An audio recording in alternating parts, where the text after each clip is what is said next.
हैसियत मेरी छोटी है पर मन मेरा शिवाला है। कर्म तो मैं करता जाऊंगा क्योंकि साथ मेरे डमरू वाला है।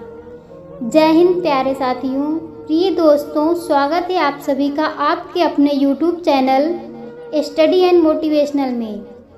पुरुषोत्तम मास महात्म्य कथा अध्याय 5 है। प्रिय माताओं एवं बहनों, आप सभी से निवेदन है कि वीडियो को पूरा देखना, बीच में छोड़कर न जाएं और साथ ही हमारे चैनल को subscribe, share, like and comment जरूर करना। एकमात्र पुरुषोत्तम भगवान श्री विष्णु द्वारा यह कथा बताई गई है। यह प्रभु द्वारा दीपदान कथा, जप, पूजा एवं भजन आदि के लिए और अतिरिक्त माह के लिए है। तो आइए अब समय को न बर्बाद करते हुए कथा की ओर चलते हैं। प्रिय दोस्तों, मन लगा के सुनना। फिर नारद जी बोले, हे महाभाग, हे तपोनिधे। इस प्रकार अधिमास के वचनों को सुनकर हरि ने चरणों के आगे पड़े हुए अधिमास से क्या कहा। श्री नारायण बोले, हे पाप रहित, हे नारद, जो हरि ने मलमास के प्रति कहा वह हम कहते हैं। सुनो हे मुनि श्रेष्ठ, आप जो सत्कथा हमसे पूछते हैं आप धन्य हैं। श्री कृष्ण बोले, हे अर्जुन, वैकुंठ का वृत्तांत हम तुम्हारे सम्मुख कहते हैं। सुनो, मलमास के मूर्छित हो जाने पर हरि के नेत्र से संकेत पाए हुए गरुड़ मूर्छित मलमास को पंख से हवा करने लगे। हवा लगने पर अधिमास उठकर फिर बोला, हे विभो, यह मुझको नहीं रुचता है। अधिमास बोला, हे जगत को उत्पन्न करने वाले, हे विष्णु, हे जगपते, मेरी रक्षा करो, रक्षा करो। फिर हे नाथ, मुझ शरण आए कि आज कैसे उपेक्षा कर रहे हैं। इस प्रकार कहकर कांपते हुए घड़ी घड़ी विलाप करते हुए अधिमास से बैकुंठ में रहने वाले ऋषिकेश हरि बोले। श्री विष्णु बोले, उठो उठो, तुम्हारा कल्याण हो। हे वत्स, विषाद मत करो। हे निरीश्वर, तुम्हारा दुख मुझको दूर होता नहीं ज्ञात होता है। ऐसा कहकर प्रभु मन में सोचकर क्षण भर में उपाय निश्चय करके पुनः अधिमास से मधुसूदन बोले। श्री विष्णु बोले, हे वत्स, योगियों को भी जो दुर्लभ गोलोक में है वहाँ मेरे साथ चलो, जहाँ भगवान श्री कृष्ण पुरुषोत्तम ईश्वर रहते हैं।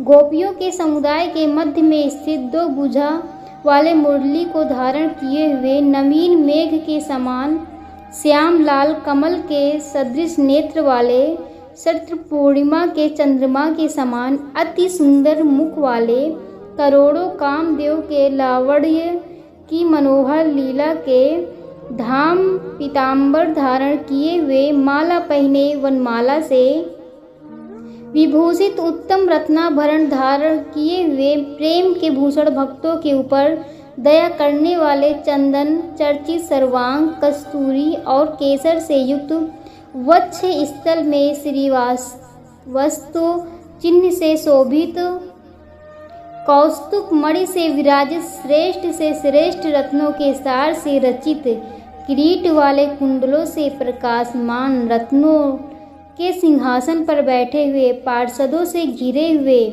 जो हैं वही पुराण पुरुषोत्तम पर ब्रह्मा हैं। वे सर्वतंत्र स्वतंत्र है, ब्राह्मण के बीच सबके आधार, परे से भी परे, निष्प्रिय निर्विकार, परिपूर्णतम प्रभु, माया से परे, सर्वशक्तिमान, संपन्न, गुण रहित, नित्य शरीरी, ऐसे प्रभु जिस गोलोक में रहते हैं वहाँ हम दोनों चलते हैं।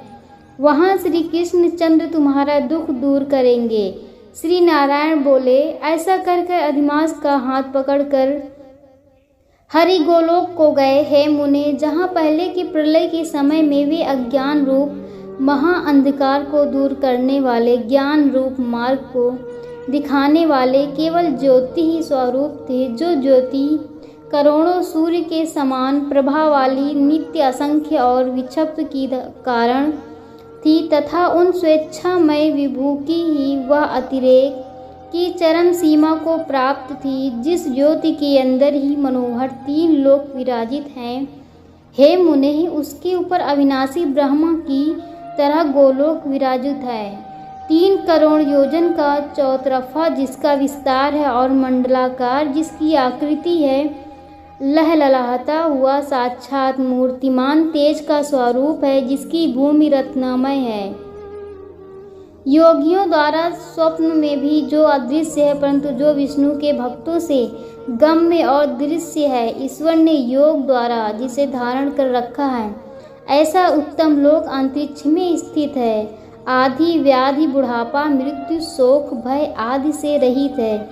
श्रेष्ठ रत्नों से भूषित असंख्य मकानों से शोभित है।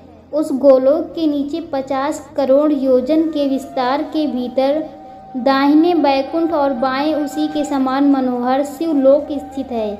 1 करोड़ योजन विस्तार के मंडल का बैकुंठ शोभित है। वहाँ सुंदर पीताम्बरधारी वैष्णव रहते हैं।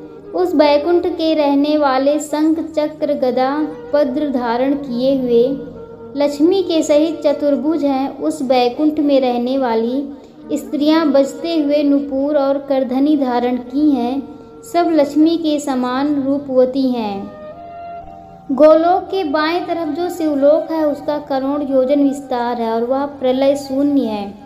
सृष्टि में पार्षदों से युक्त रहता है। बड़े भाग्यवान शंकर के गढ़ जहाँ निवास करते हैं। शिवलोक में रहने वाले सब लोग सर्वांग भस्म धारण किए नाग का यज्ञोपवीत पहने रहते हैं। अर्धचंद्र जिनके मस्तक में शोभित है, त्रिशूल और पट्टीधारी सब गंगा को धारण किए वीर हैं और सब के सब शंकर के समान जयशाली हैं। गोलोक के अंदर अति सुंदर एक ज्योति है। वह ज्योति परम आनंद को देने वाली और बराबर परमानंद का कारण है। योगी लोग बराबर योग द्वारा ज्ञान चक्षु से आनंद जनक निराकर और पर से भी पर उसी ज्योति का ध्यान करते हैं। उस ज्योति के अंदर अत्यंत सुंदर एक रूप है, जो कि नील कमल के पत्तों के समान श्याम लाल कमल के समान नेत्र वाले, करोड़ों शत्र पूर्णिमा के चंद्र के समान शोभायमान मुख वाले, करोड़ों कामदेव के समान सौंदर्य की लीला का सुंदर धाम, दो भुजा वाले मुरली हाथ में लिए, मंद हाथ से युक्त पीताम्बर धारण किए, श्री वत्स चिन्ह से शोभित वक्ष स्थल वाले, कौस्तुभड़ी से सुशोभित, करोड़ों उत्तम रत्नों से जटित चमचमाते किरीट और कुंडलों को धारण किए, रत्नों के सिंहासन पर विराजमान, वनमाला से सुशोभित वही श्री कृष्ण नाम वाले पूर्ण ब्रह्मा हैं। अपनी इच्छा से ही संसार को नचाने वाले, सबके मूल कारण, सबके आधार पर से भी परे, छोटी अवस्था वाले, निरंतर गोपवेश को धारण किए हुए, करोड़ों पूर्ण चंद्रों की शोभा से संयुक्त भक्तों के ऊपर दया करने वाले, निष्प्रिय विकार रहित परिपूर्णतम स्वामी, रास मंडप के बीच में बैठे हुए शांत स्वरूप, राज के स्वामी, मंगल स्वरूप, मंगल करने के योग्य, समस्त मंगलों के मंगल, परमानंद के राजा, सत्य रूप, कभी भी नाश न होने वाले, विकार रहित, समस्त सिद्धों के स्वामी, संपूर्ण सिद्धि के स्वरूप, अशेष सिद्धियों के दाता, माया से रहित, ईश्वर गुण रहित, नित्य शरीरी, आदि पुरुष, अव्यक्त अनेक है नाम, जिनके अनेकों द्वारा स्तुति किए जाने वाले, नित्य स्वतंत्र अद्वितीय शांत स्वरूप, भक्तों को